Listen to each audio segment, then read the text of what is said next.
Yeah, welcome, race fans, to another episode here with the Ultimate Conquest Racing League, and with Jimmy and Carl here at CRN Live. So tonight we're going to be at Richmond, 0.72 miles here on a nice older track. It's going to be a lot of fun. A little foggy outside, I see, but that's all right. We'll be going good. We do have drivers are finishing up qualifying, or as we.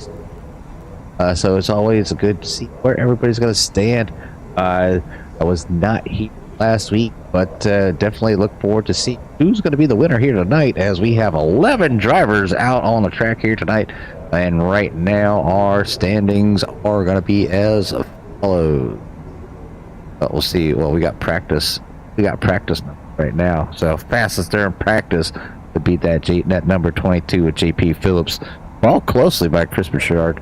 Then Andrew Ratcliffe, Tim Glass up there in P number 4, Grady Gherkin, Jeremy Little out there at number 55, Meat Stick Machine, and then Matthew Simmons out there. But we will go ahead and get those qualifying results up here to see where everybody is going to start here tonight. And it's going to be on the pole here tonight, the number 28 of Chris Bouchard, followed on that outside with JP Phillips. Row number 2, Grady Gherkin and Andrew Ratcliffe will occupy those spots. Then Christopher and Jeremy Little back there in row number 3.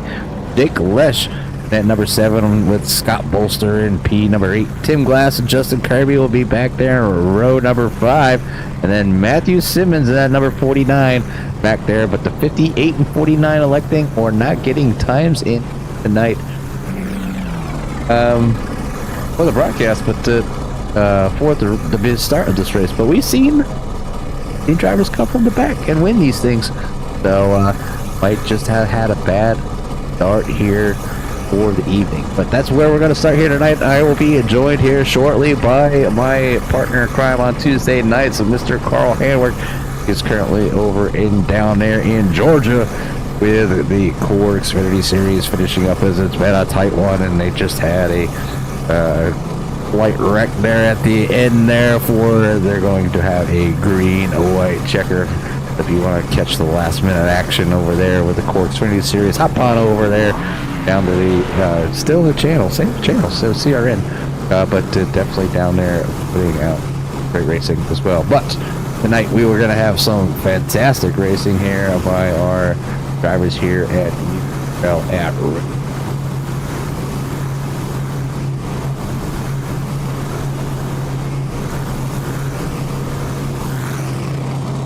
They are lined up on the track right now, getting ready to follow that pace car as the pace car rolls out there as we make our way around here. Well, we're going to be here tonight for 175 laps.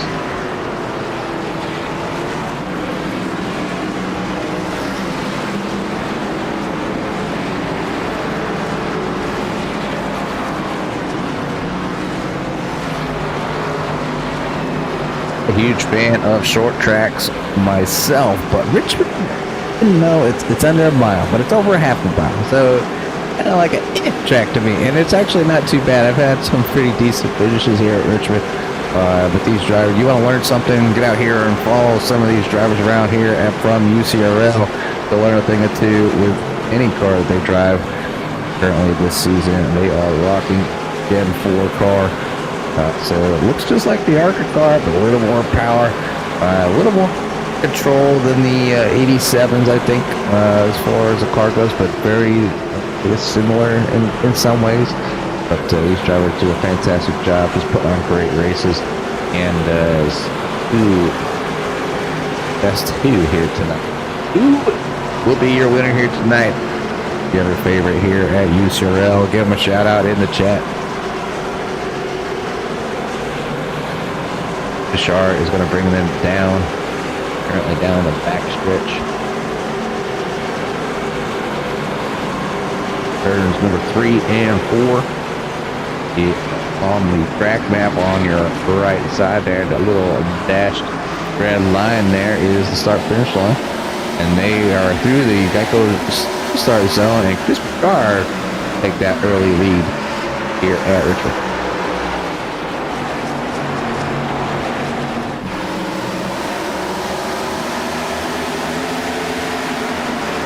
We're getting out to a nice little jump there over his league mates. The 2 wide act there with Andrew Ratcliffe. Behind him, 2 folks. Christopher following out. Number 4. Christopher looking that inside on JP Phillips. Phillips on that high side, giving plenty of room here early on. That's one thing about these drivers here at Ucrl. They will do what they can to make sure that they have a very clean racing. Too early in a race to sacrifice your car.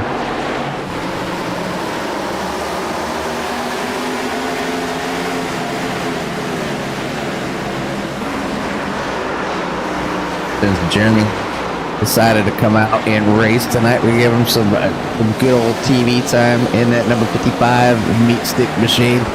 Good to see Jeremy out here with the boys putting some lap times in. Being followed very closely by the number 45 of Scott Bolster, who's sitting back there in P number 8.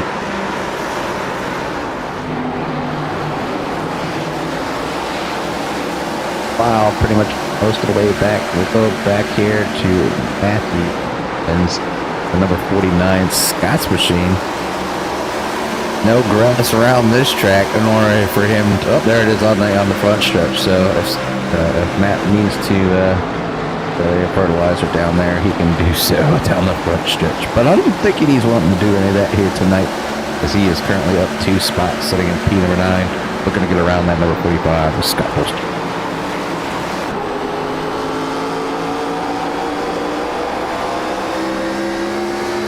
Chris Bouchard out to a nice little lead out in front.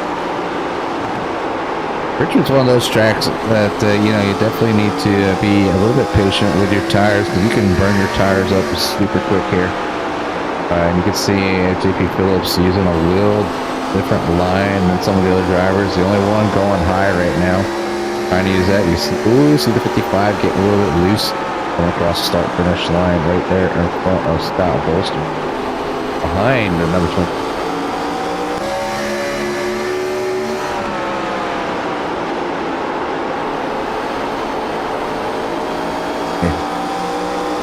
Kids have gone back to school and caught some bugs, some sick bugs.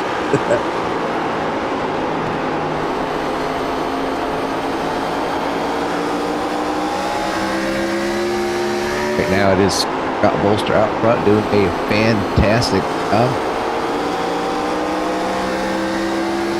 Over Grady Gherkin. Behind Grady Gherkin, Andrew Ratcliffe sitting back there at P number 3.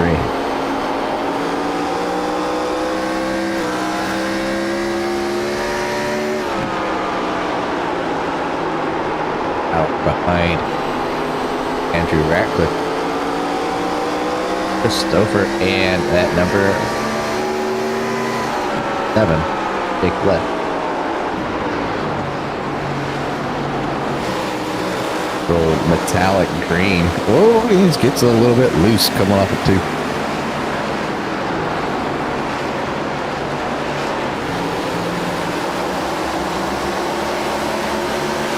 Jake trying to put a little pressure out and back on Christopher. As Jake is up 2 spots currently. DP Phillips, that smart water machine has fallen 4 spots so far tonight there in P6.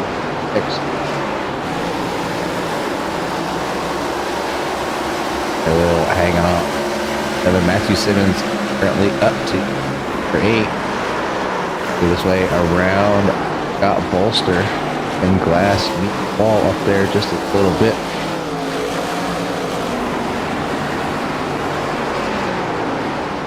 Justin Kirby back there in the back of that number 58 Black Magic Machine. Kind of just, I guess, hanging out here kind of early in the race. Plenty of racing remaining still, as we're only on lap 14 of 175, so a lot of laps here to go at Richmond. And, we've seen Justin make his way through the field plenty of times later in the race.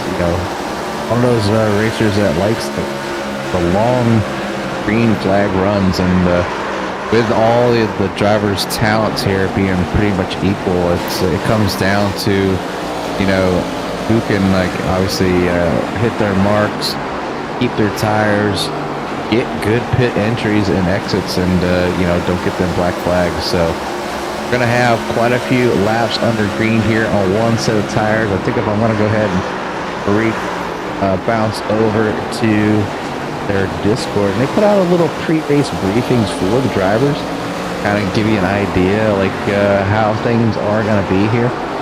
So they do have one green white checker.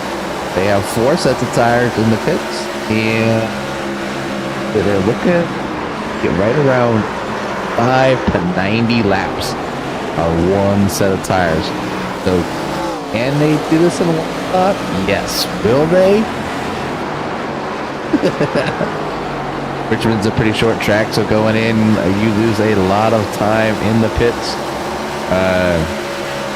Especially if you're taking tires. So we'll see what those drivers decide to do. We'll see if somebody's going to make it to the halfway mark and come in. If somebody decides to come in a little bit early for some sort of short pit.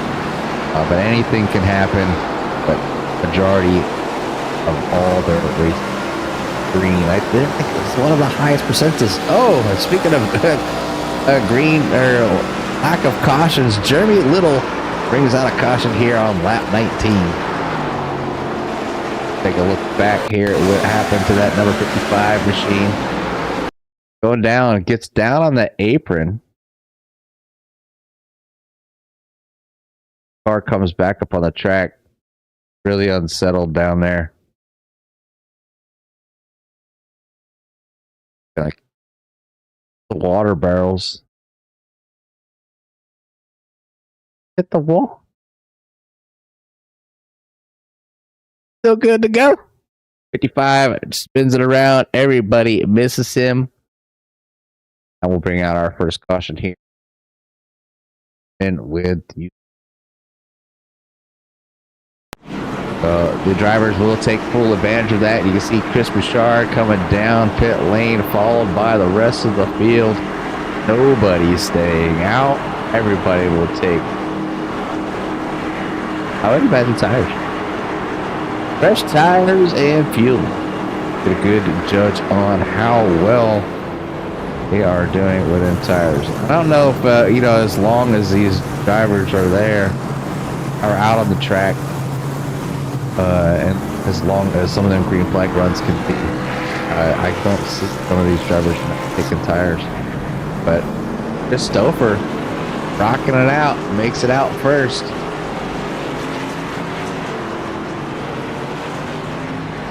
Chris Bouchard, Grady Gurkett, Andrew Ratcliffe, Jake West, Jake Phillips, Matthews, Scott Bolster,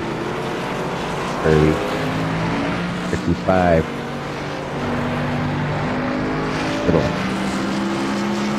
Got a little loose coming out of 4, but saved it. No damage to that 5. Back out there. You got to knock the rust off.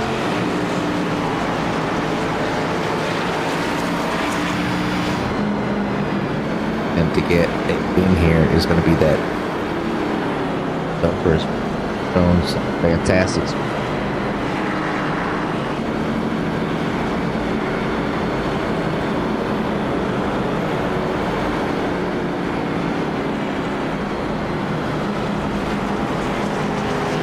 Lap 22 of 100.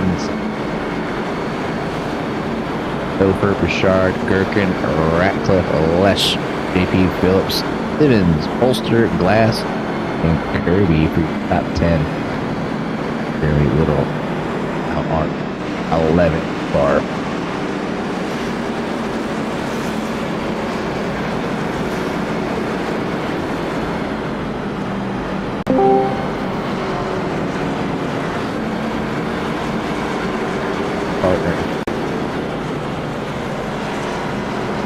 Thing go up.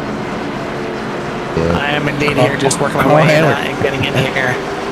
It's just taking a little bit to load up here, but finally back in the booth. I know it's been a little bit since I've been in the booth with you, Jimmy. Obviously with you with your vacation, but with anything and everything going wrong on my side, it's been a bit crazy. But man, good to be back in the booth here and back here for UCRL.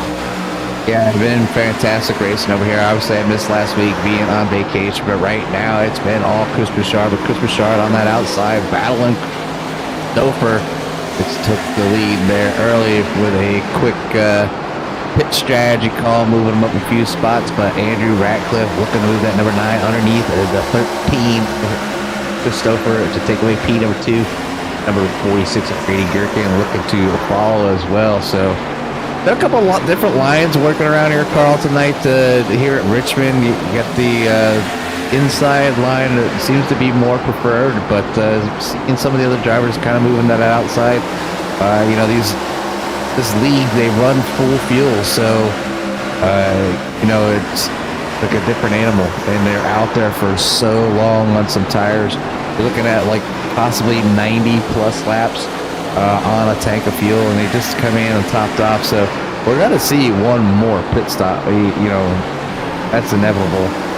We've seen a lot of drivers taking tires. I'm not sure on that 13 if he just took 2, but he moved a lot of spots to pick that spot or lead there, or at least move himself up towards the front. But falling back pretty quickly here as the other drivers who I know have taken 4 tires are working their way around. That's the work our way I'm getting in here, but seeing the Andrew Ratcliffe not in the 24, the typical 24 it's throwing me off here a little bit. It's not something that I'm used to. I'm not used to seeing him actually. Yeah, in that 9, it's a good looking paint scheme, and certainly the throwback there to the Evernham Racing Dodge number 9. But it's cool. I mean, these cars are a handful. They're not for the faint of heart. I know Scott works on these setups as always, and gets them as racing, as fine-tuned as possible. But these things will reach out and get you a little bit. A little pushy here tonight. JP Phillips having a little bit harder time, I think, getting into the corners, running a little higher line than all the other drivers out there. A lot of the other drivers kind of bringing it down a little more down that inside. So I think obviously the drivers always give inputs to Scott Bolster. Scott always has made the setups, and that's something that he likes to do. And obviously all the drivers out there, they give him small inputs so he can make some changes. Obviously you can't make everybody happy when it comes to setups, but he does the best that he can to make the driving of these cars competitive. And we've seen a lot of competitive racing here at Ucrl. And just like tonight here, Chris Bouchard doing a fantastic job right now, leading over Grady Gherkin and Andrew Ratcliffe. And then you got Jake Lesh back there in that 51 green metallic machine.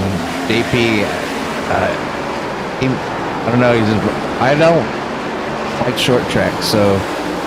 Whatever he's doing, whatever he's doing, it's not quite working for him to be out front at the moment. But you never know. We'll see how the long game goes. But here comes number 49 of Matthew Simmons, looking to the outside. He started in the back. He's up 5 spots. Been working his way through the field. So I was looking forward to getting out here tonight. It's been a while since I've seen Matt on the track. I've had the pleasure of running some team events with Matt in the past, and we've done a pretty decent job, so it's good to see Matt out here tonight in that number 49. Also, one of your favorite drivers was out there as well, Carl. Jeremy Little in the number 55 meat stick machine brought out the first caution of the race, but it's currently sitting in P number 7, doing a pretty good job, probably knocking off a lot of rust. Well, I mean, obviously, I got in here a little bit late, so all my starting positions are off, but I'm guessing that 55 started somewhere towards the front, and I'm not shocked that he brought out the first caution, and it's kind of what he does, but it's good to see that meat stick is all cleaned up again, and he's back out there racing, and good to see him back out here. Good to see the fact that he woke up early enough, I guess, to get back into the race here.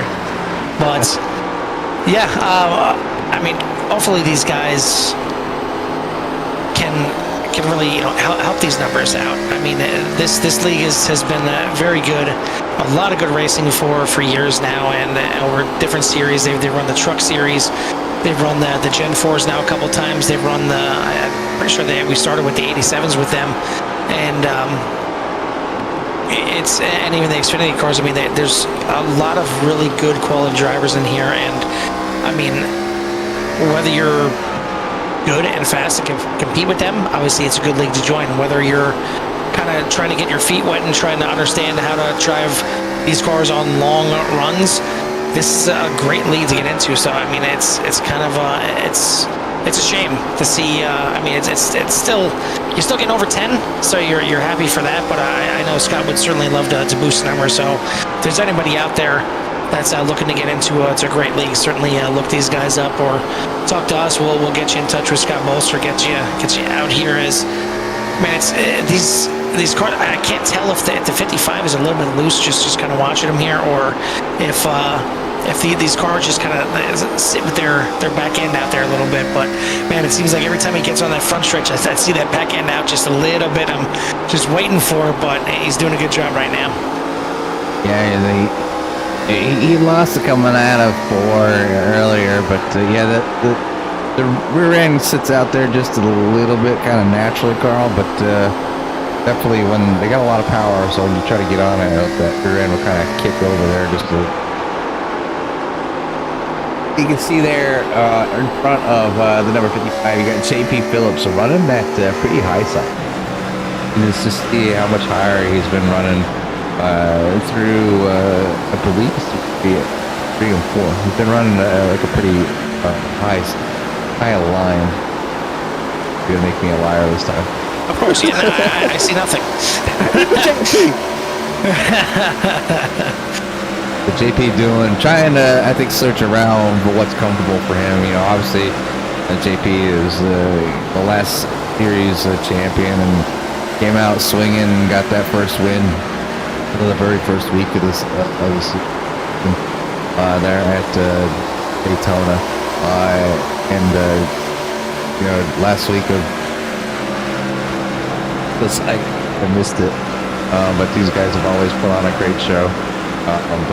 Yeah, doing a fantastic job here so far. But Chris Bouchard looking like the man to beat here tonight so far. I mean, he's leading, and he's been leading all race, but he's out to a 0.6-second lead over 46 of Grady Gherkin, currently followed by Andrew Ratcliffe. I think Andrew's out there searching as well, trying to get that 9 to hook up the way he wants it to, and obviously you can't push too hard, so you don't destroy them tires. It comes later in the run.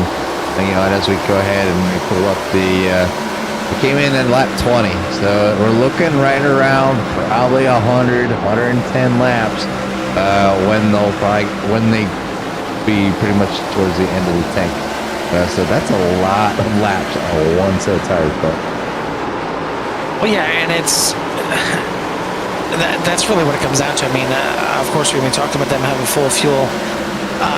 Fuel is going to play a factor. I mean, obviously they need fuel to make it to the end of the race, but it's really the tires, and it's why you've seen Bouchard out there to a nice size lead, and now Gherkin is just slowly, methodically reeling him in, you know, down to 0.6 of a second right now.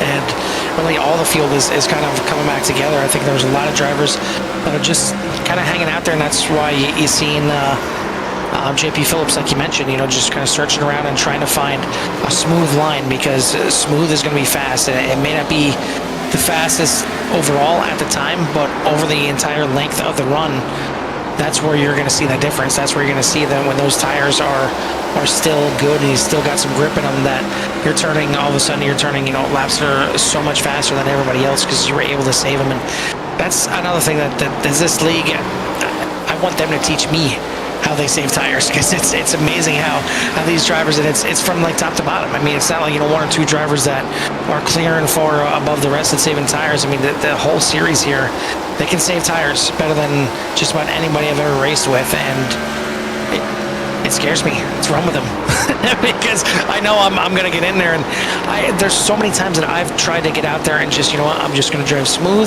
If people pass me, whatever, I can't do it. I cannot save tires. I don't know what it is, but these guys got it down to a science.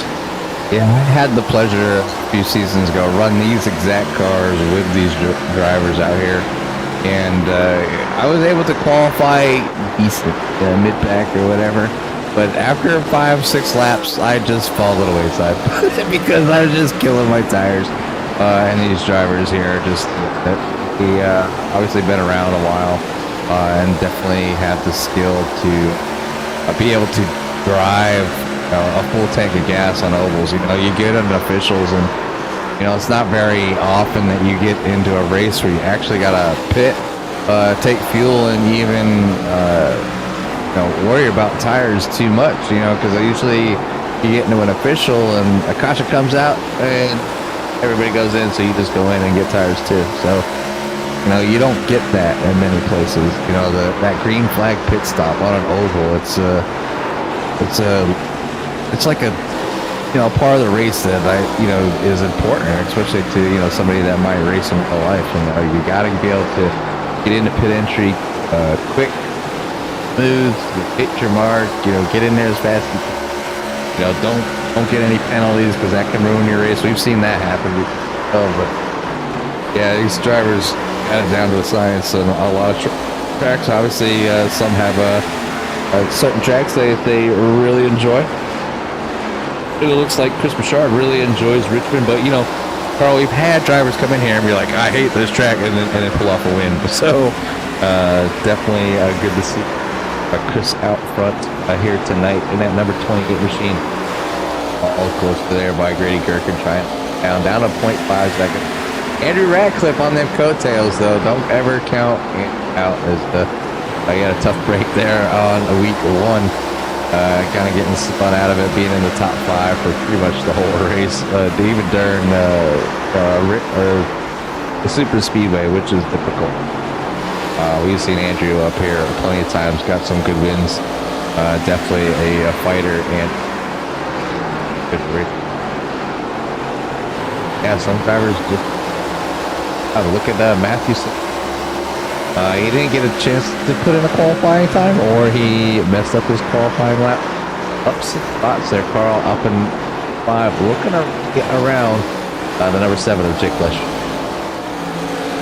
Yeah, you mentioned drivers hating one track, and then all of a sudden they start doing good at it. I mean, it happens so often, and I don't know if it's just take a look at the track and kind of having a low expectation because you don't like the track that you're going to, and you start searching around for different things, and all of a sudden you look up and you're turning faster lap times than the other drivers that are out there, and it may not fit your eye. I mean, for the longest time, tracks like New Hampshire, Milwaukee Mile, those flat 1 mile tracks, could not stand them, but I always seem to do well there, and I've probably got more wins at those tracks, and even at Pocono, if you throw that one in there too, than a lot of the other competitors that I've run with. And it never seemed to be a track that I'd like to go to. Obviously I do now, but I mean it's one where maybe it's just from like I said, going in there with low expectations, or the fact that you feel like you have to try different things, and all of a sudden you find a line that just kind of clicks, and you go from absolutely hating the track to loving it. I mean, I don't think I'm ever going to get to that point when it comes to super speedways. I know there's certainly a lot of love for your Daytonas and your Talladegas, and I get it. It can be fun to a point, but I mean, they're absolute wild cards. Sure, there's better ways to drive them than others, but more often than not, it ends up being just a 52 pickup, and whatever card you pick up, that's the winner that night. So as much as I don't like short tracks, I'd probably take them over super speedways, because at least it takes a little bit more of a driver to get these things done. And certainly with Charter's getting it done right now, it's still holding on to a 0.6 of a second lead. Grady Gherkin just kind of looming back there. Looks like Andrew Ratcliffe reeling in Gherkin just a little bit. He's hanging right back there, about a second off the leader right now. So good 3-car breakaway with Bouchard, Gherkin, and Ratcliffe, and then he got another about 1.2, almost 1.25 seconds back to Jake Lesh in 4th place, Matthew Simmons in 5th, JP Phillips, Justin Kirby, Scott Bolster, Christopher, Jeremy Little, and Tim Glass rounding out the field.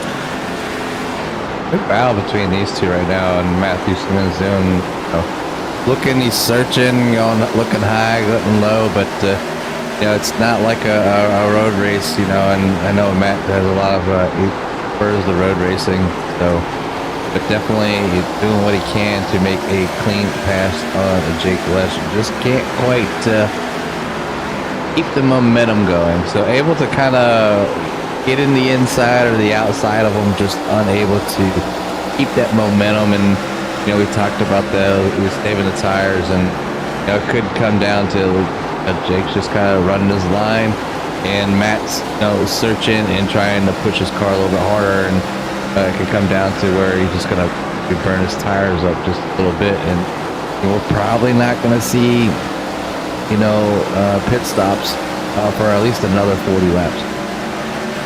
Well, and that's I feel like Matthew Simmons is faster than Jake Lesh right now, and he could get around him if he absolutely really wanted to.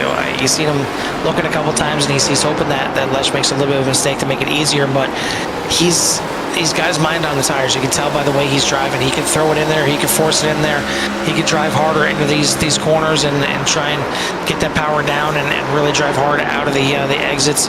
But he's trying to be smooth and methodical, and if the pass comes, then he's going to take it. But he's not forcing the issue right now. He knows it's a long run here, it's a long night, and I think he's focused on the right thing. He's focused on those tires instead of getting up into 4th place right now.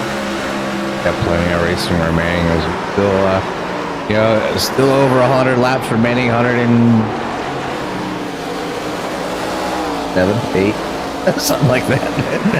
Okay.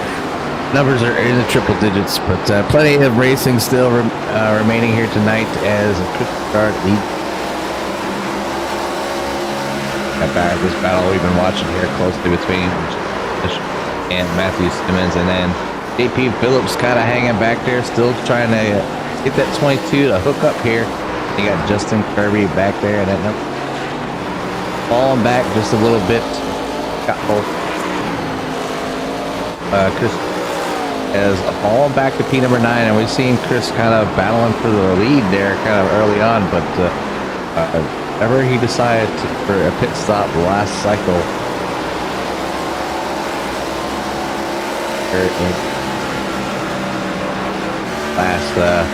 back here and double tonight, man, up 18 right.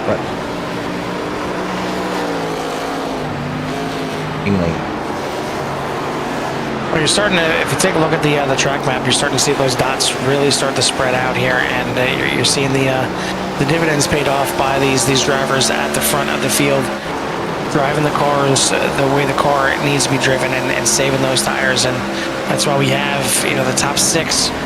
I've got almost a 4.5 second lead over 7th right now.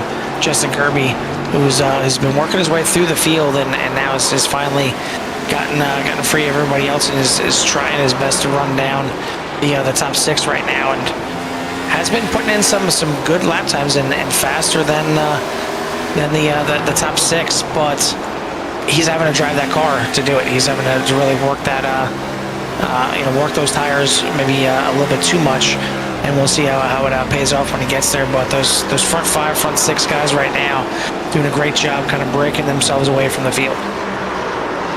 See how much that Justin Kane and JP Phillips, so definitely moving up here. First half of the race now, of course,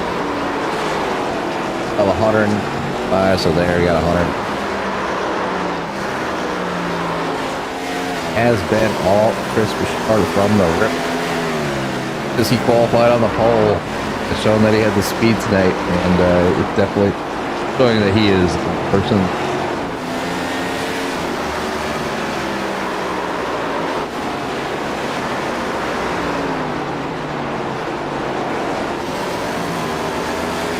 looking getting a little bit closer here, and maybe starting to reel him in and trying to get an idea if he wants to try and catch up to Bouchard and try and make this pass here. But it's just, again, just kind of hanging out right now. Still got a long way to go before pit stops, and really the second half of the race is where you need to put your focus right now. You just need to get to that second half, and it looks like Jeremy Little into pit lane right now, so could be an early scheduled pit stop here for the 55 machine. But out front it is Bouchard leading Gherkin, Ratcliffe, Lesh, and Simmons in your top 5.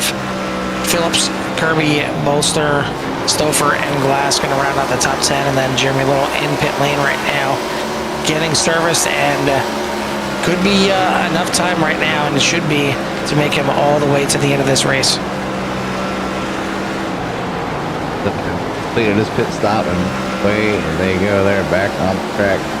Probably happy to get some fresh tires, full fuel, tank of fuel, and it makes that car obviously handle a lot different. The time difference between the cars here.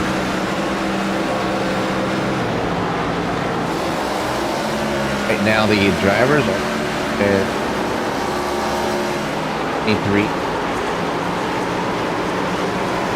Their best laps 20. Cut down is, which isn't bad, Carl, considering that they're on full 6 lap old tires.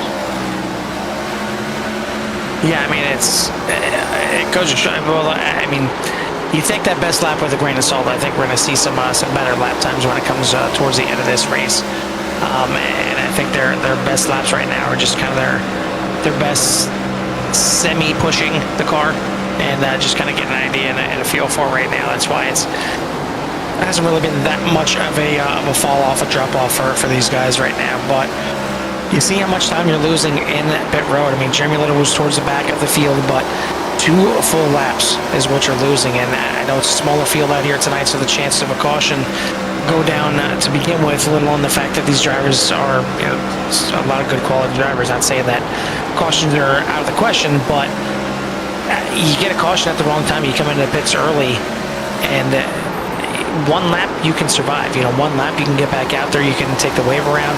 Maybe you get the lucky dog, and you're back on the lap. But you go 2 laps down, and you know, with how green these drivers keep it out here, it could be a death sentence. Oh yeah. Yeah, definitely. Gotta time them, them pit stops accordingly, and you know the fact that they do go green for so long, Carl. You know they can get out there, and if they come in a little bit early and for that short pit stop, they'll get back to where obviously they'll probably make up some time initially, and it could play to their favor. But definitely you do lose a lot of time on the track, which takes time to come back from, and heaven forbid, like if something were to happen and the caution were to come out. So right now it is hard, not looking at any cautions, but on so slightly greedy. Back, and then Andrew Ratcliffe half a second back there behind Andrew Ratcliffe. You can see Jeremy Little making his way up past Andrew, so yeah, 2 tires, and see that even though Jeremy was back in the pack just a little bit, definitely has more grip on some newer tires, so there you can see how well tires are cars here tonight. When it gives you the idea that, you know, could you possibly attempt a 2-stop race? I think it's a little bit late for that now. I mean, maybe Jeremy Little can give it a go and try and do that. I mean, that second pit stop, maybe you're just taking a gas and go, and maybe that can work out. So this 55 could be on a completely different strategy. Maybe going for the 2-stop strategy here, as it seems like a lot. I mean, he's down 2 laps right now, 2 full laps, and that's a huge margin. But he's already at the leader, and he's already going to try and get one of his laps back to Hardway, and is going to do so, at least get in front of him there. You see how easy the 55 gets on by the 28 as Bouchard gets a little bit loose. But now he's only one lap down, and you know, if he's getting around the track a second faster than your leaders, I mean, 22 laps or so, he's going to be back and getting another lap done if he keeps that 1 second faster pace. I mean, to do that is not going to be easy, especially that he's going to be driving the car a little bit harder. But I mean, we've seen stranger things happen. Yeah, I mean, I want to count them out. I mean, like you said, we've seen stranger things happen. You know, with a lot of these races, they always put on some great green flag runs, and you know, a lot of drivers, you know, that little edge on being able to save tires. As you can see, Grady Gherkin is starting to close the gap there on Chris Bouchard, and Chris has been leading all this time here, and we're at lap 90 of 175. So we're winding down to the second half of this race so far, but looks like Grady is putting just a little bit of pressure on Chris. So maybe Chris will have to burn up what little was left on tires, and I'm sure Andrew Ratcliffe is waiting for that to happen as well, as he's been doing a fantastic job of keeping up with these two as well.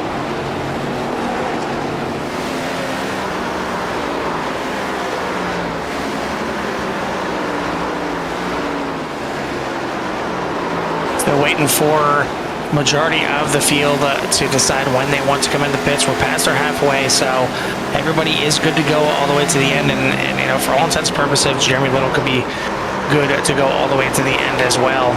It's just what strategy he's going to be on, if he is actually on a two-step strategy or not. We'll see how this thing pans out. But now it looks like Christopher is going to be the second one to hit pit lane, and the number 13 as he brings it in here on lap number 92. And it's getting to that point. I feel like these drivers may be coming in around lap 100, kind of split it up a little bit in the fact that they ran 100 laps on these tires, and then they only have to do 75 on the next one, so they can push a little bit harder. I would be interested to see how much these tires are burned off. I know you see, if you're watching up front there, Grady Gherkin getting a little bit loose, trying to run down Bouchard. It seems like the closer he gets to him, the more that air coming off the back of the 28 is really kind of affecting him. And it's one thing we haven't really talked about. I know it's a short track, but getting into and out of these corners when you're right behind somebody, you can really upset the aerodynamics on the front of that car, and make that car either you know, push a little bit more, or get that back end out a little bit more. So we'll be seeing that happening here with the 46 as he gets closer and closer to Bouchard. Yeah, dirty air is huge at some of these tracks, and definitely can affect the way they handle, like you're talking about. And a lot of times that's what, you know, allows the leader to kind of get away. You know, he doesn't have much affecting that car. The car's handling the way it's supposed to be, you know, as an initial setup, you know, by itself, you know, and maybe the car's a little more set up to run by itself or out front, vice in a pack. So 46, you know, on that bumper there of Chris Bouchard, so trying to put a little pressure, make things interesting here as we're on lap 97 of 175 with right up front over Grady Gherkin, Andrew Ratcliffe, a few other drivers definitely making their ways.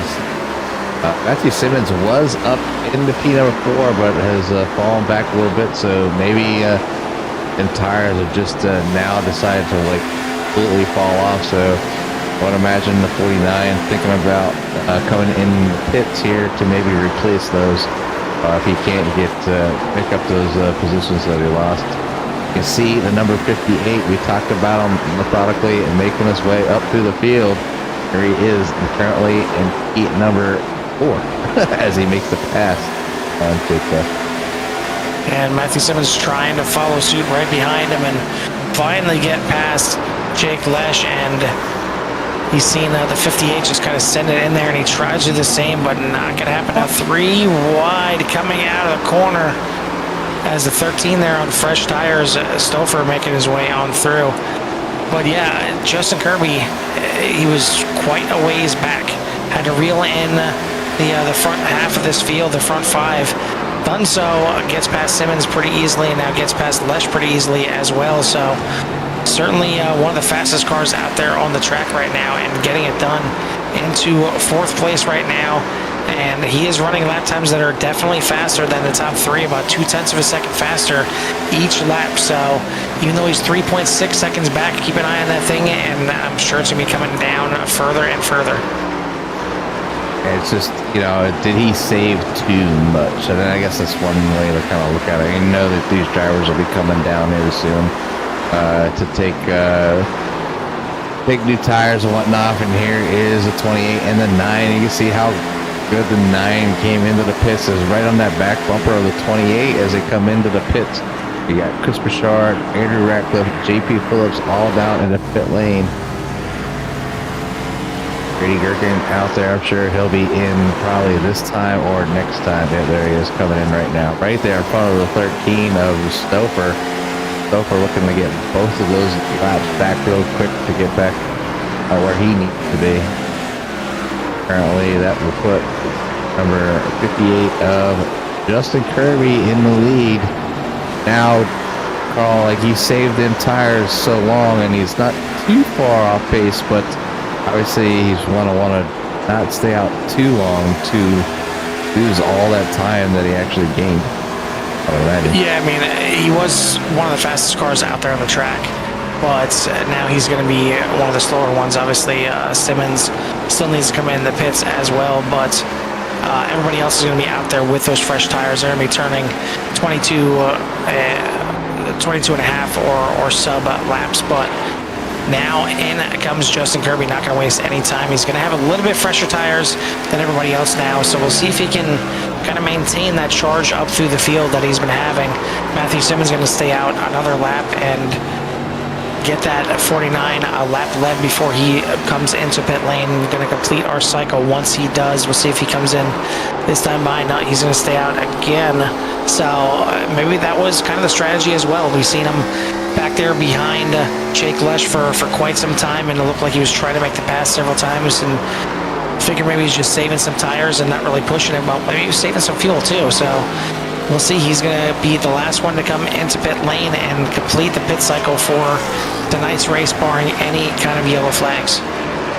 Comes down the pits, but you know he had a lap on every. A lock up there coming out on pit entry, so he was able to get that number 49 slow down in time, not get that black flag, but that's going to put, I think, number 9 battling with the 46 of Grady Gherkin in the lead. Told you don't count out the I want to say the 24 of Andrew Ratcliffe, but the number 9 of Andrew Ratcliffe here tonight is in a battle with the number 46. And I'm sure Chris Bouchard is saying, battle it up, boys, burn up them tires, because I'm going to save what I can and stay right behind here and hopefully make the pass when time is due.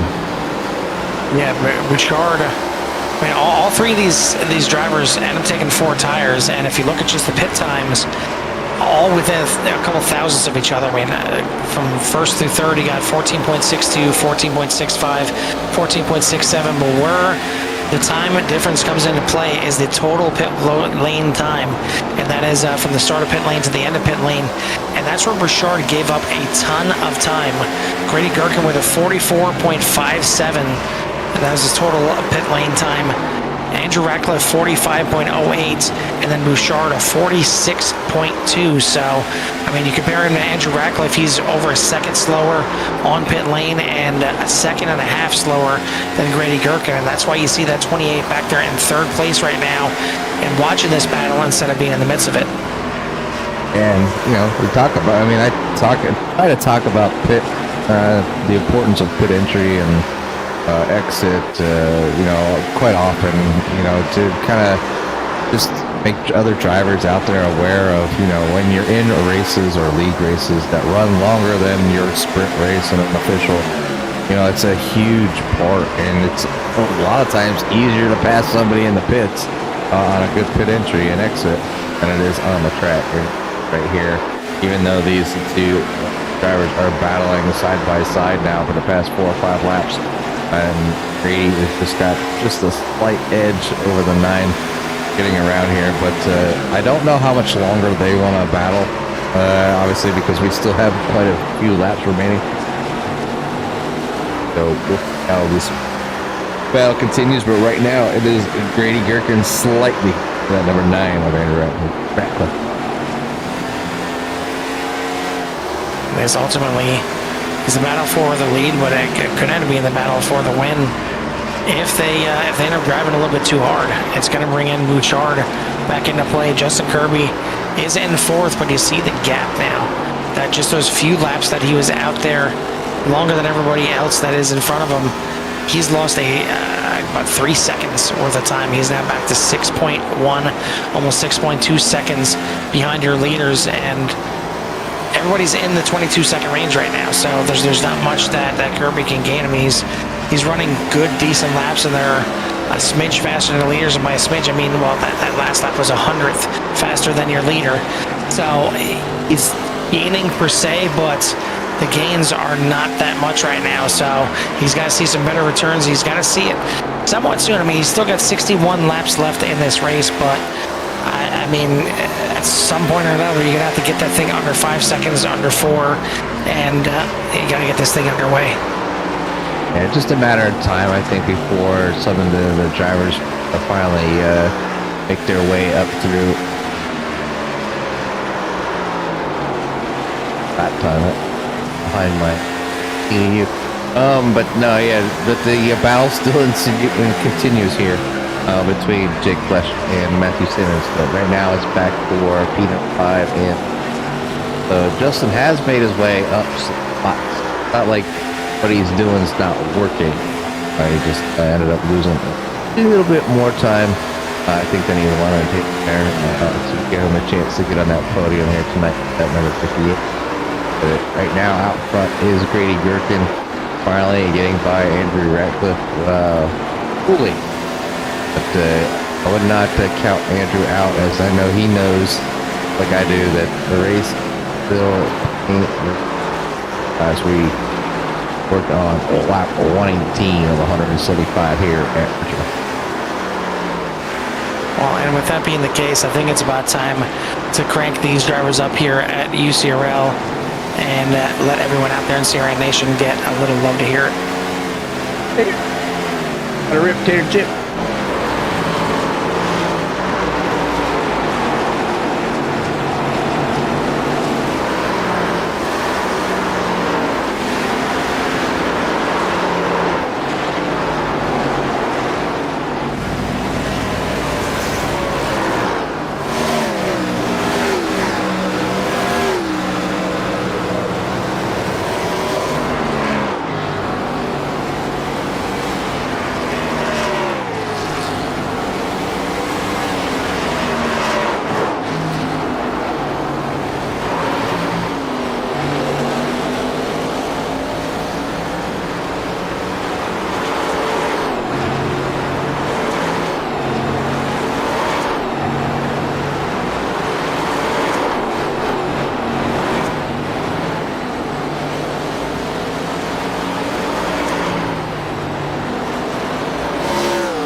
Sights and sounds of rip roaring terror here at Richmond as we are now on lap 138 of 175. It is Grady Gherkin out front over Andrew Ratcliffe, Chris Bouchard, Justin Matthew 5, then Scott Tim Glass and little for R11 call.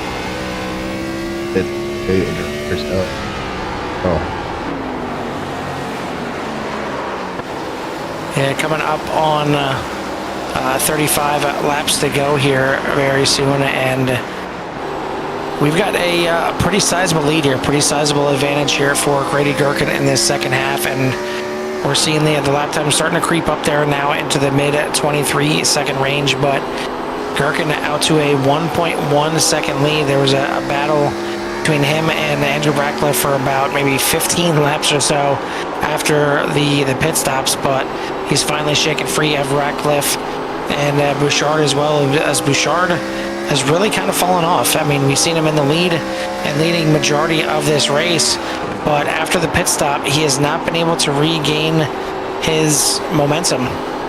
And he's got 2 lap cars in between him and second place right now as he's starting to fall back. He is 3.4 seconds off of the leader right now, and it's looking bleaker and bleaker unless this 28 is really saving right now and they're going to come on strong in the end. But you see he's just getting a little bit loose coming off of turn 2.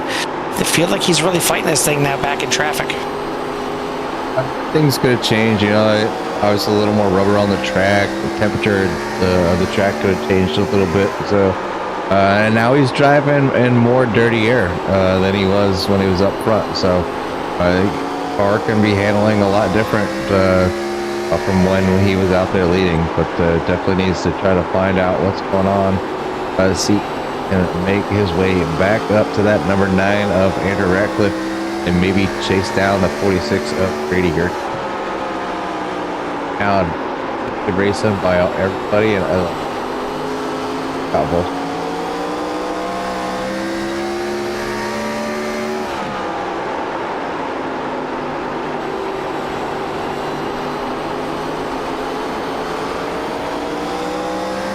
On top there of the number 45, got Walker in.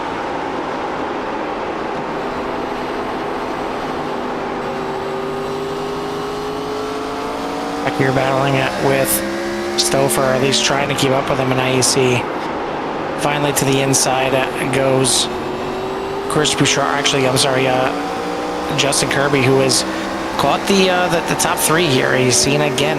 After the pit stops, he was 6 seconds adrift. He has reeled in a good portion of that. He's still another 4 seconds to reel in Grady Gherkin, but only 3 seconds now to Andrew Ratcliffe. He's found his way up into the podium, doing a great job in that 58 and making it work here as we got 30 laps to go here at Richmond. It is Gherkin, Ratcliffe, and Kirby now in your top 3 spots. Talk about patience. You know, the 58 up 7 spots, so starting back and Pete then and just running their own race, just out there, just keeping very consistent, methodical lines, smooth steering, holding on, just saving them, conserving them tires. Now, especially Chris Bouchard has finding a little trouble after that pit stop.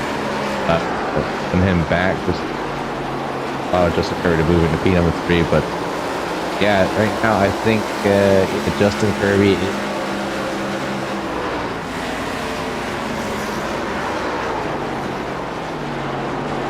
Yeah, JP Phillips just a smidge faster, but I mean, he is almost a full 0.2 of a second faster than your top 2 drivers, so he is reeling them in. The question is, will he have enough time to do so?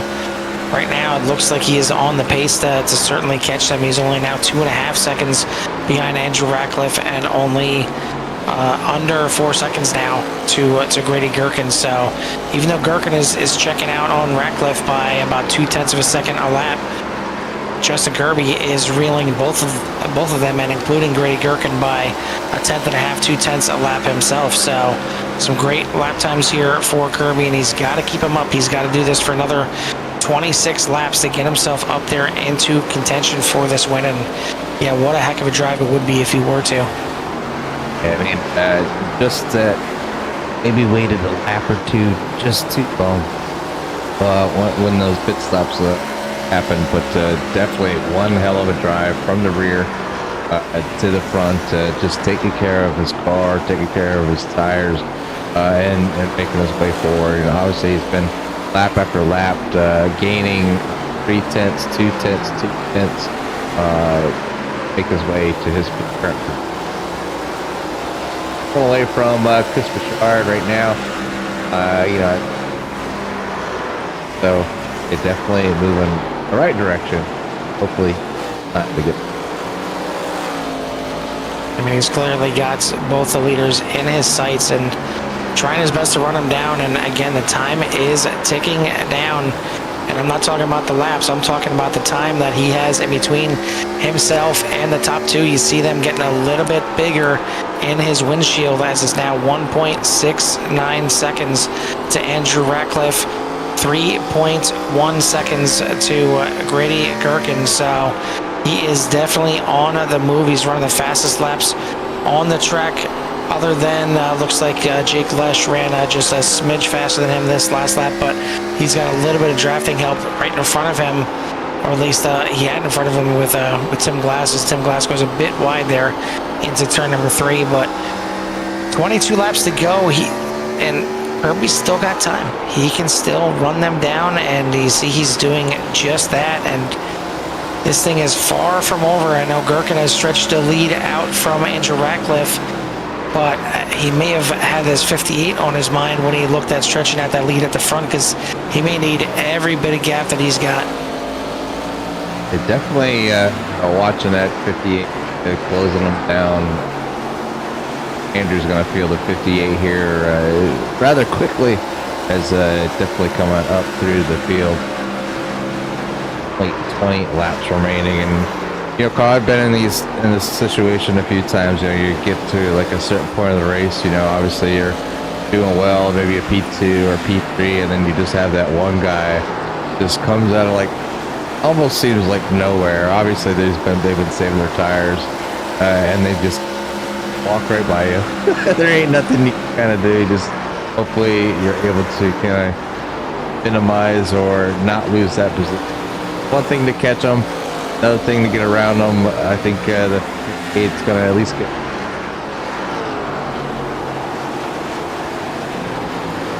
Find this. Yeah, I think Grady Gherkin.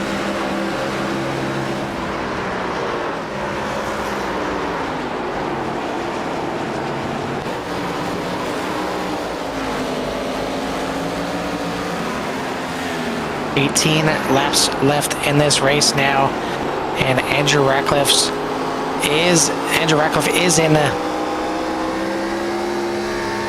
danger of losing second place right now, as Justin Kirby is right there on the back bumper now, looking to the inside.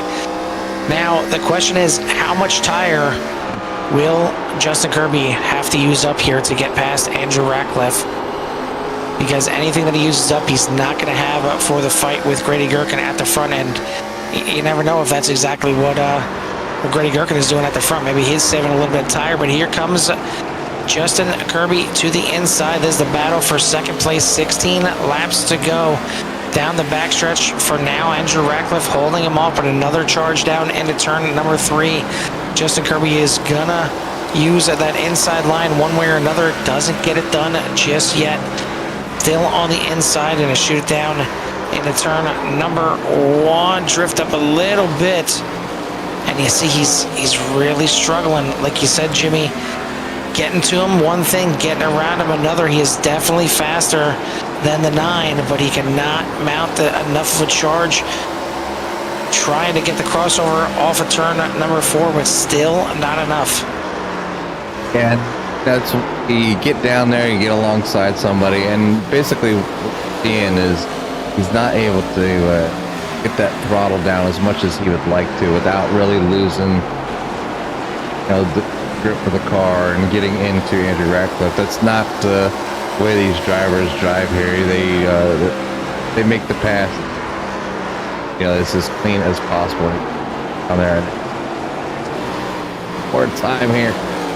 A little bit of room out there, and definitely, something that he's going to have to play with to actually push his car just harder. He gets trying to maybe get Andrew off his racing line. Got a little bit of run coming down that front. It's still just not enough. He can get alongside. That 9 just cannot get the pass done. And meanwhile, you would expect Grady Gherkin to be checking out, but he really isn't. These drivers running side by side with each other and gaining on Grady Gherkin right now. That the lead is down to 1.1 seconds, so maybe Ratcliffe holding back just a little bit, and that's why he's fighting off this charge of Justin Kirby as much as he is. And still Ratcliffe is able to hold on. 10 laps to go at the line. You see now Kirby, he's trying to go to the outside, trying to kind of outside in him off the corner, but he just does not get a good enough run. You see how much more speed he carries down the straightaway, but, well, not really straightaway here on the front stretch of Richmond, but I mean, these guys are reeling in Grady Gherkin. This thing may end up being a 3-horse race at the end, but Justin Kirby just wants a way around Andrew Ratcliffe. He's yet to find it. He's got 9 laps to go. Yeah, it's battles like this is why these drivers continue to come back. They continue to race season after season, and it's the racing like this, and this is pretty much top notch. You can see, the 58 doing what he can to get around the 9 cleanly.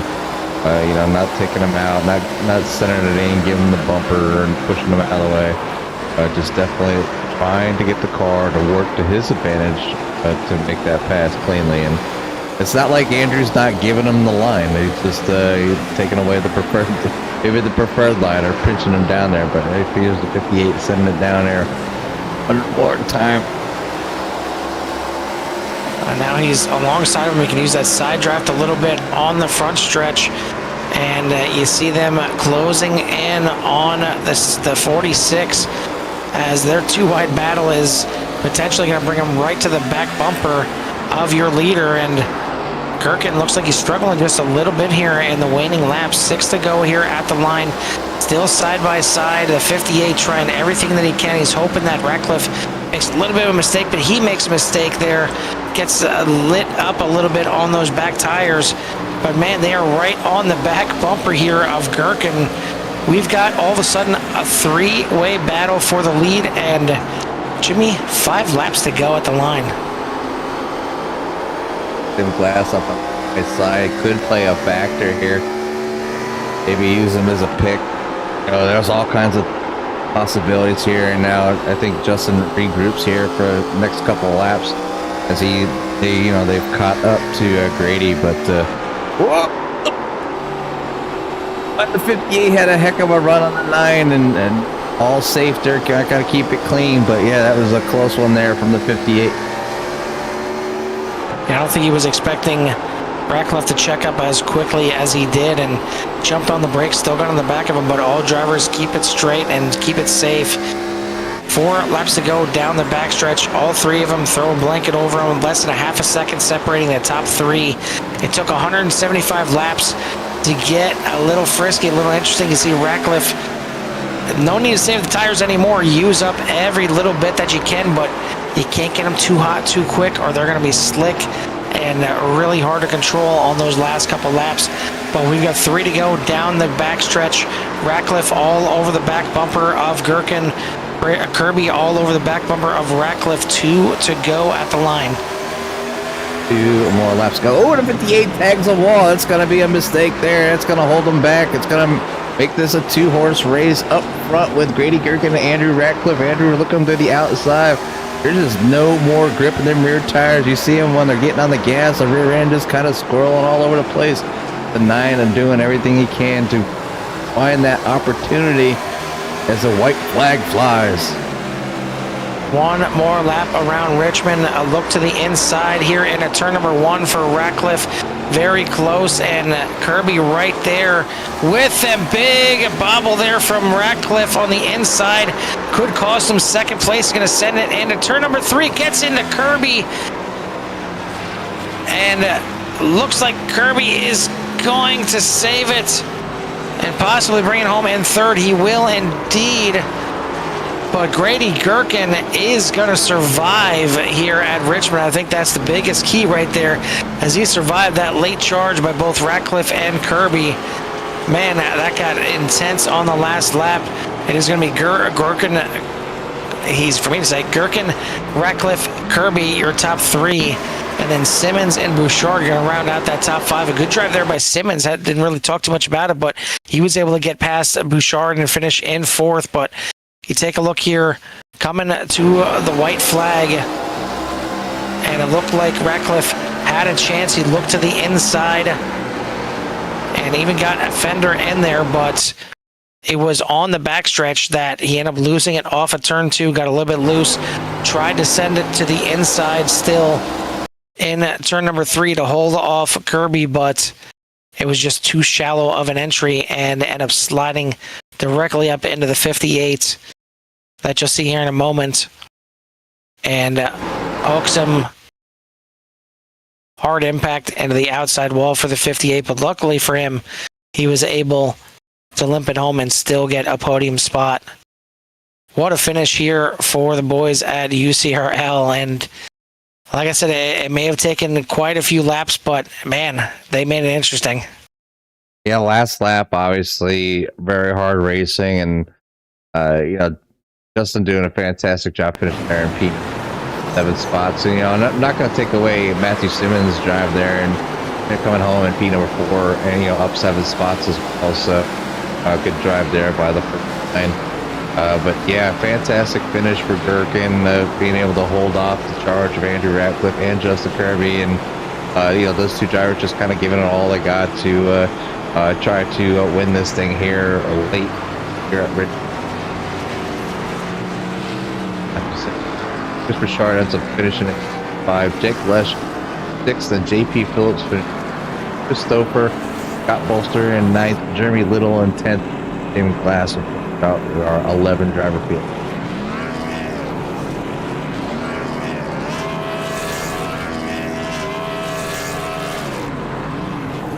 Just waiting for our top 3 to join the waiting room, and we'll get them in here for interviews. But heck of a race here for the guys here at UCRL, and I mean, we talked about the tires. We talked about conserving the tires in that first run just to make it to kind of the pit window that you wanted to be in. But man, at the end, Gherkin must have used up those tires trying to get away from Ratcliffe, because he had very little left and they were able to run him down in the last couple of laps. But Ratcliffe just lit him up a little bit too much out of turn number 2, and somehow still was able to fend off Kirby, getting into him in turn number 3, and going to come home in 2nd place.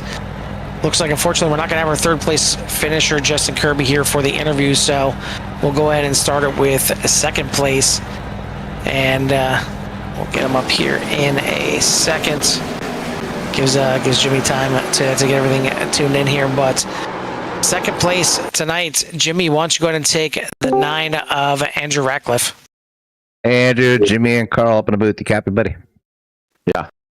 Yeah, one heck of a race, a long one here tonight at Richmond, and to come down to the final lap between the 3 is puts on one heck of a show. But got a little loose coming out of 2. We're able to kind of keep it together there towards the end, still walk away and finish in P number 2. But tell us how your race went for you, as we know it was a long one. It went fine, just pissed off about 2nd. It seems like, I hadn't won over a year in this league, and this is kind of one I really thought I could get, and I really, first off, I really hate I hit the 58. I was doglegging it all down the backstretch, and I guess what happened was I really kind of lost focus of where the braking point should have been, and completely cleaned him out. I hate it for him. Full apologies to Justin Kirby. I'll have to let him go for the next few weeks just to see if I can try and make it up. But yeah, I thought I tried on that last run. I beat Bouchard off pit road, and I thought I had Grady off pit road because I saw him on the apron as I was in the center of 1 and 2. But it's really frustrating. I couldn't get by him there because I thought with him on cold tires that he would be too loose down there. But I kind of knew when he got by me, that was probably it. But it sucks. I'm just. It's 3 races, and I led the most laps at Daytona, 3rd last week. Actually, no, 2nd last week. So it's 2 seconds in a row. It's annoying. It just out of your reach, that win, and yeah, it was one heck of a battle. Do you think maybe some of that early battling after that pit stop maybe used up a little bit more tire? Maybe if you would have just kind of fell in behind Grady, maybe would have given you a little better advantage at the end. Well, no, because then that would have been, if we'd have been running inside a single file, then he would have not run as hard because, we both kind of ran hard there. And I do think that's what allowed Kirby to catch us. But once he kind of fell back in line, he pulled away to about 1.5 seconds. And I was really cooling the tires off. And when I saw Kirby coming, and then I jacked the brake bias up in the car as high as it would go, and then just started kind of running the top because I know from experience that if you dive in on the top, that'll start cooking the right front more and save the rears, and it helped. And that's when Kirby started battling. We both really started running Grady down, and there at the end, I really noticed he was struggling bad off of 4, and I was diving in there on the top lane and was hoping I could get up there. I wish I had another 2-3 laps because I felt like his tires were completely gone. Mine were pretty much gone, as you saw on the last lap down the backstretch. I was just I was counter steering on the front stretch, all 5 front stretch, back stretch, the last 5 laps. So you guys do one hell of a job with the tire management, and as long as you guys are out there, and one of the few leagues that run full fuel, and you guys running a lot of green flag laps, and have limited tires, so definitely makes things challenging and puts on for a good show, and it continues to leave me in awe on how well you can drive these machines on some used tires. So, but either way, you come away a 2nd place finish here tonight. Continue with the those top 5s and or top 3s here, and the consistency. You will walk away maybe the championship winner, but I think you're in. I watch you every week, man, and you're right there, and it's just a matter of time where you'll be on that podium spot. But again, congratulations here tonight, and that P number 2. We'll give you a little bit of time for any shouts before we let you go. I don't really have any shout outs. I just got to once again apologize to Kirby because he ran me clean. He ran me down from 2 seconds back and could have moved me, and he ran me clean. So I really do, in all seriousness, I feel bad about cleaning him out. Like I was trying to catch the car all the way down the backstretch, and I kind of guess I really did lose kind of track of where I was, and I braked too late, and I tried to stab it at the end and get off of it to turn it, but I turned him. But I definitely owe him a few favors, so probably next time we're in that situation, I'll let him go just because I owe him. So bad. That's all I really got to say. All right, Andrew, we'll let you get going, man, and we'll see y'all next week, and hopefully you'll walk away maybe a winner. Yeah, we'll see. I do like Texas. It's probably one of my better ones, so we'll see. And Bristol's coming up in 2 weeks, and that's the track. Well, we're gonna keep an eye on that number 9 for the next few weeks, and hopefully we'll get to talk to you again. All right, guys. That is your 2nd place finisher here tonight, the 9 of Andrew Ratcliffe. Your winner here tonight is the 46 of Grady Gherkin. And Grady, it took the first pit stop, and really the only pit stop really in the race here to get you to the lead. But man, it was not easy. You were right there behind Chris Bouchard the entire first half of that race, but the pit stop was on point. He had the fastest pit lane time out of anybody. Got you the lead, but you had to work for it there for about 10, 15 laps running right alongside of Andrew Ratcliffe. It felt like we ran for like 20 or 30, but yeah, that was a good battle there. But you're right. Yeah, when I caught Chris or was behind him, it seemed like I could not gain on him at all. I was hoping he was going to burn the rear tires off it and start kind of slipping a little bit, but he hung on to it that whole run. So, but yeah, once we came out of pits and I was door to door with Andrew, I knew I had to fight all I could right there because if I lined up behind him after that, then I don't think there was any way I was going to get back around him.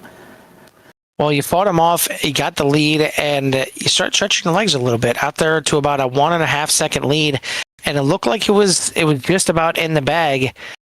They started running it down just a little bit, but then once they started battling with each other, I figured, okay, well, they're going to battle for second place.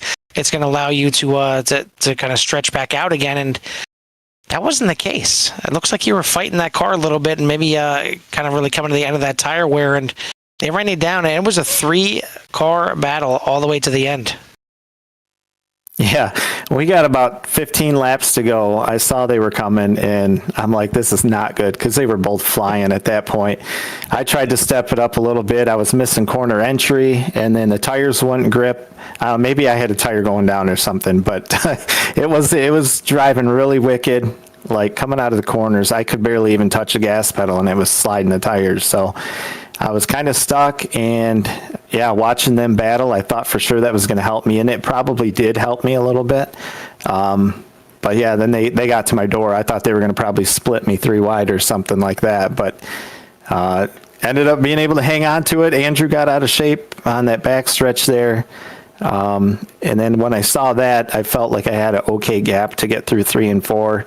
And then Andrew ended up sliding into Kirby anyways, and they both wiped out. So that kind of sealed the deal there. I didn't even hit the gas out of 4 because I didn't want to take any chances. Yeah, it probably wasn't a bad idea doing that. And it seemed like fuel was not the question at all here tonight. It was tires. And it seemed like the first run for everybody out there, it was all just kind of finding your own line, finding out where the car liked to run and the smoothest line out there to really conserve those tires. Yeah, I kind of had one line I was pretty much sticking to. Once I cleared Andrew after those pit stops, though, he was like right on my bumpers, so I could not really enter turn 1 the way I wanted to. I had to almost kind of drive his line and a little defensive, kind of take that lane away from him. Just so he couldn't get the nose under me because I was kind of arching that corner a little bit. But yeah, some different lines out there. I kind of stuck to what I had though. But I know Andrew said he thought he found something in the closing laps there too. So. Well, it was good to end when it did, and not a lap later, as it was a heck of a battle all the way to the end. You get the win here tonight. Who do you want to give a shout out to or thanks to? Thanks to everybody coming out to run. Still hoping to get these car counts up a little bit more. Shout out to the teammates, Andrew, Jake, Tim. We had a pretty decent showing tonight. Shout out to Barry too. Hopefully he's watching this one because he's usually been pulling for me. I appreciate that. So finally good to put one in the victory lane. Don't know if we really should have had it there at the end, but we'll take it. That's how you win sometimes. Yeah, exactly. Don't complain about it. You take it when you can get it. So congrats again on the win here tonight. We'll let you go celebrate with the team, and we'll see you next week. All right, sounds good. Thanks, guys. That's your winner here tonight, the 46 of Grady Gherkin. Jimmy, another one here in the books for UCRL. It was a really good one. It was just a patience, I think, was definitely the key word here tonight, as you really kind of had to wait and plan your run. And the run had to be within those last 5 laps, because that's when you've seen the 3 cars up front, Gherkin, Ratcliffe, and Kirby, all get up there together and really get after it. Yeah, I mean, they definitely a lot of patience and moving around. And I mean, coming into tonight, JP Phillips was your overall points leader over Grady Gherkin by 30 points. So with JP having not the run that he wanted tonight, finishing back there in 7th, that's going to help out Grady, and possibly either close that gap or take that lead away, as it looks like JP Phillips he won last week. So 2 weeks down, couldn't make it 3 in a row. for the number 22. But and Jeff Byers, I didn't see him out there tonight. So Andrew Ratcliffe finishing in P number 2. That's going to move him up at least one spot.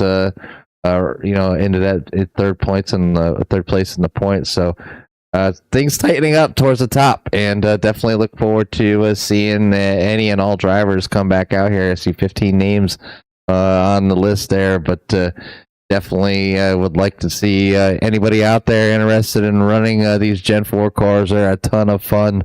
I know firsthand from running with these, actually running in the car with these drivers, you'll learn a lot. So if you're not the fastest, you can still go out there and you can learn a ton.